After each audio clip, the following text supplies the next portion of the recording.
Hi guys, my name is Karina. Welcome back to my Amazon FBA channel. If you're new and it's the first time you're watching me, I upload daily videos because I really want to put out all the information out there for you guys. If you have any troubles or concerns, and if you would like to see something like that, then please subscribe, and I answer all my comments and questions. I thought it would be really helpful to answer some of these questions kind of on camera, because to type them out would take a very long time. It would be an essay, and also these questions are really good because a lot of people can benefit from them. So I just want, it's more so about the mindset of FBA as well as some of the technicalities, especially helpful for beginners or people that are kind of scared to jump or don't really know which angle to approach it. So actually Mate reached out to me and he asked me like 8 questions or 7 questions, and they were all really good questions because I think that all of you guys can really benefit from them, even if you're new to FBA or if you're not new, if you're have been selling it. These are still really good questions. So I wanted to kind of make a video on it because, like I said, I thought everybody would benefit. So first question, he says, I am a college student who has no savings. Let's say I'll get a job which allows me to save up 600 euros every month. Should I buy all the product research software after I have received my first paycheck and start looking for a product? Or is it wiser to save up 1,500 to 2,000 euros before I consider any steps further? I know that product research and customization may take some time. Now, there's only one simple answer to this. In any case, no matter how much money you have, no matter what size product you're thinking about launching, and the answer is start right now. Start today, start immediately, don't wait. That is one of the biggest mistakes that you can make as an Amazon FBA seller, or as any type of business person, or whatever you're trying to achieve in life, is waiting, right? And that's something that you should avoid by any cost. So if you don't have savings for product, you should still invest into product softwares, right? Whether it's Jungle Scout or Viral Launch or Helium 10, whichever program you get, you should get it now. Even start a free trial. Start anything, like start your membership and even cancel halfway through. But honestly, like, get $30 or up to however, depending on the software is, and start looking for products right now. Because it is not, when you're first starting out, it's not like you're gonna find a product like that. It's gonna take some time, it's gonna take some effort, it's going to take getting used to, and you might get frustrated. So even if you have all that money saved up, that doesn't mean that you're gonna find a product. You just have to start looking for it sooner rather than later. Some people it may take a day to find, some people a week, some people a month. So the sooner that you start, the more experience you're gonna get, and the more hands-on, and you're just gonna understand it more. So when you actually have the capital to get into a product, you've already essentially know what you're gonna launch and have done all the research. So I definitely suggest that you get that minimum like monthly payment so you can start paying for the software. And if you can't afford it, like try a trial run or something like that, right? But you just don't wait. So that's the first question.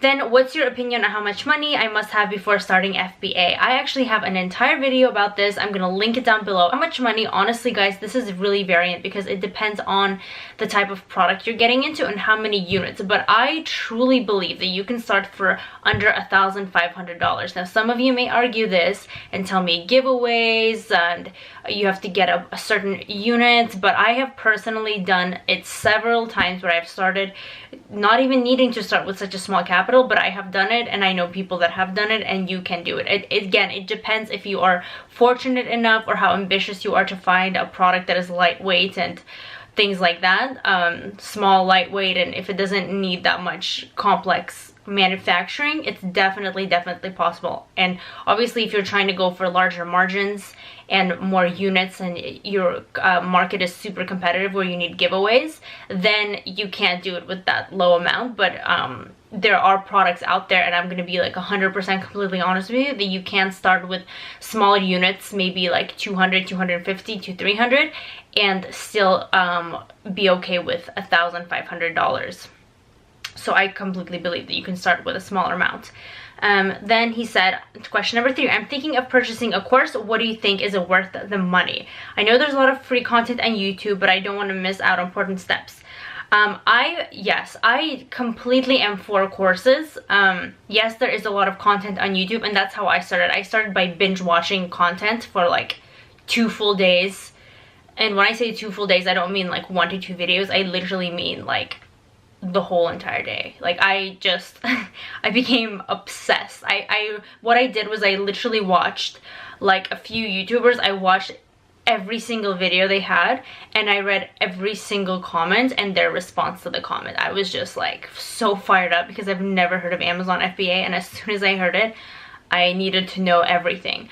And then ever since then, I have taken 7 courses now, and I know that sounds like a lot, and I didn't take all of them before launching, of course not, but I just really like to keep up to date and to see what other opinions are and how other people's, what strategies they're using, so I could learn. So I definitely do believe in courses, and I think it will help you. Okay, so how would you describe a typical day in the life of a person who has started his Amazon journey first 1 to 6 months? When you're first starting, the first 1 to, it depends like how your product research goes, but for me personally, when I first started, it was hours of continuing to like binge watch videos even after I have finished the course, because courses are helpful, but you still want to kind of get information, just to kind of, how to say it, you just because you watch something doesn't necessarily mean you understand it. You have to try it out, and then you also have to get other information and apply it, and also you kind of get the bigger picture of things, and it just becomes something that you don't just know and you didn't just take notes about, but it almost becomes like second nature. It's almost like you have a sixth sense, and I talk about this all the time. A sixth sense of finding products, of sniffing out a market, of knowing if it's gonna work or not. It's just that develops with time and actually doing it, and also with watching and learning consistently. You can't just watch one course and then just dominate everything. Like there's always learning. I'm still watching YouTube videos. I'm still taking courses. Like it doesn't stop, right? And I'm completely profitable off of Amazon, but things are always evolving, and you don't want to get caught up and then just not be successful because you missed something, right? So I would spend a lot of the times watching videos, and most of my time in the first month was spent just solely doing product research. When you first launch your product, which will probably be in the first like few months depending on how you find it, it's gonna be a really steep learning curve. So the first 6 months is a lot of learning, a lot of trial and error. It's gonna be a lot of computer screen time, and it still so is right now. It's just a little bit different for me because I kind of know the steps and I know what works to launch a successful product. So I kind of, it's not so much trial and error to as steep as it used to be, but it still is at this point. So pretty much what I'm trying to say is that the first 1 to 6 months to the next like 5 to 10 years, if Amazon is consistent, your like day doesn't really change. You're just kind of on the computer trying to figure things out. You're trying to research. I still do product research, obviously. You're trying to do product research.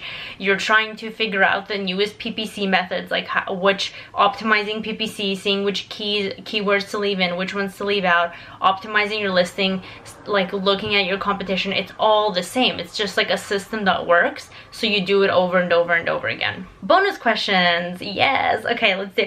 Do you have any business or mindset book recommendations?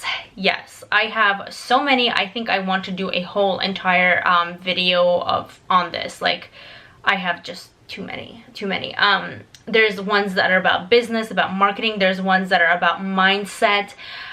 One of the ones that are top ones for me, I'm just gonna throw like 2 or 3 out, is just more general mindset, not so much business. It does have business, but I really like The Compound Effect, that just kind of flipped the light switch by Darren Hardy.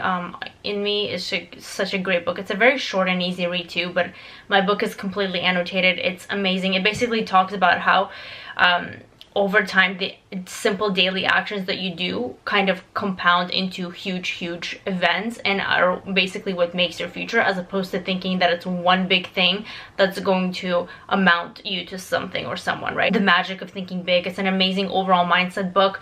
I definitely suggest you reading that, and gosh, I don't even know what would take the third place. I have so many. I'm just gonna leave it at those 2 for you guys to start, and then anything else. Oh, I should probably mention this, Think and Grow Rich. I mean, I have to mention that book. It is a life-changing book. It's kind of bundles like mindset and law of attraction and law of action. That's not a law, but it's a great all-encompassing book. Also for business and mindset, it just covers all of life basically. So those are the top 3 for now, but I definitely have a lot more that I'd love to make a video on. And then the last question, or two questions, how do you overcome fear and anxiety? Basically, how to say this, I have gotten to a point where I have completely, almost to my best, or I can try to control this the best as I can, crossed out fear out of my mind. Because fear is, like, honestly, fear is just the only place it manifests is in your own head. And there's no such thing as fear. Like, most of the things you fear, 99.9% of them are just part of your imagination and just your brain telling you that something might happen, but 99.9% of it will never happen, that fear. And you have to think of it, you kind of have to like reverse it too. For me, my biggest fear is not living up to my potential and kind of not, or looking back and thinking what could have been if I didn't do A, B, C, D, E, F, G. So whether it's a failed product, whether it's like doing something or going against the grain and not doing what your family and friends have always wanted you to do, if you're doing something completely different than everyone else, if you're afraid of investing all your money and into it failing, like, to me, there is no worse outcome, even if hypothetically, like, all those fears did come true. Of, yeah, you lost your money, all your products fail, your family and friends like don't understand what you're doing. The worst thing is later looking back and thinking, okay, well, what if this was successful? Where could I have been right now? I could have had my dream life. I could have had like my dream, everything I wanted in life. I could have had it, but I don't right now because I chose to let those fears dominate me and prevent me from actually doing the things that I want to do. And then, oh, where do I see myself in 5 years? That's 5 years is a long time. Like, I don't even make plans for the weekend, but 5 years, honestly, like, my whole goal is to just kind of like add as much value as I can to the human race, to the world, to actually have a life of meaning that goes way beyond myself. So even though Amazon's like amazing and I love it, and I enjoy the creative process and the whole like analytical process of it, what matters for me more is where that's gonna take me and all the skills that I've learned and how many people I can help with those skills that I have attained. And it's just like every day is a new growing experience, but ultimately in the end I want to have enough skill sets and enough like just anything in my power that I can do to help others achieve the same, or just achieve even one notch better in their life than they could have with all the work that I have done. That is just my absolute goal, whether it happens like next year, or I hope it happens every day, honestly, or just that's kind of my goal for my whole entire life, is I just want to do something that is beyond me. I hope this answered all your questions. Thanks for reaching out. I really think your questions are going to help a lot of people. I hope that they helped you guys. And if you guys have any questions, seriously, feel free to ask them.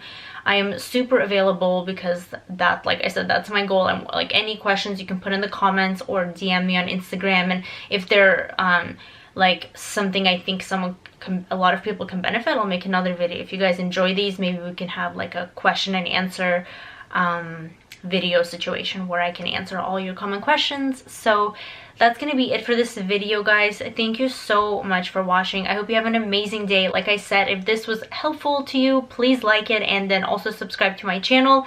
I'm super excited. We passed the 100 subscribers mark, and I'm excited to look back in this and hopefully grow even more with you guys. And I'm so happy that we're all here together. Thanks so much for watching, and I'll see you guys in my next video.